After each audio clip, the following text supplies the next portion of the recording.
Good morning everyone and welcome back to the new blog. तर आज सकाळची जी काही माझी बेसिक कामं होती क्लिनिंगची ती सगळी झाली होती आणि त्यानंतर मी मस्त हेअर वॉश वगैरे घेतला आणि पूजा करून घेतली.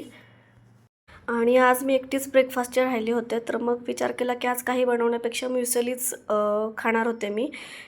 कारण रोज तर असं काही करता येत नाही, कारण काही ना काही प्रॉपर ब्रेकफास्ट आपल्या घरी लागतो. असं म्युसली वगैरे काही चालत नाही त्यांना. पण मला फार आवडते, म्हणून मग मी आज म्युसली आणि ब्लॅक कॉफी घेतली.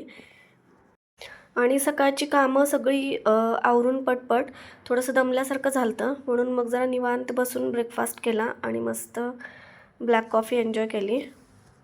सो आज स्वयंपाक तर करायचा नव्हता आणि मग टाईम होता, म्हणून मग शेंगदाण्याचे लाडू करायचे होते मला, तर मग ते लाडू करायला घेतले.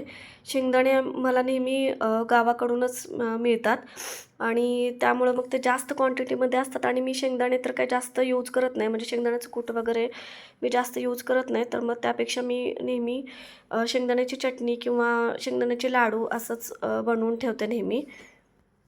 आणि ही शेंगदाण्याची चटणी मी कशाबरोबरही एन्जॉय करू शकते. भाकरी, चपाती, वरण, भात, एनिथिंग. ह्या शेंगदाण्याच्या चटणीशिवाय मला जेवण इनकम्प्लीट वाटतं. सो मग टाईम होता तर शेंगदाण्याची चटणी पण बनवून घेतली आज. आणि मिक्सरमध्ये बारीक करण्यापेक्षा खलबत्त्यामध्ये कुटलेली शेंगदाण्याची चटणी तर खूपच छान लागते.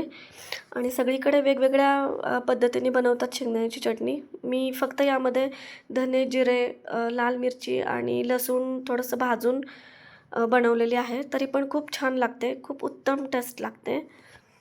आणि त्यानंतर मग मी पटकन शेंगदाण्याचे लाडू पण बनवून घेतले.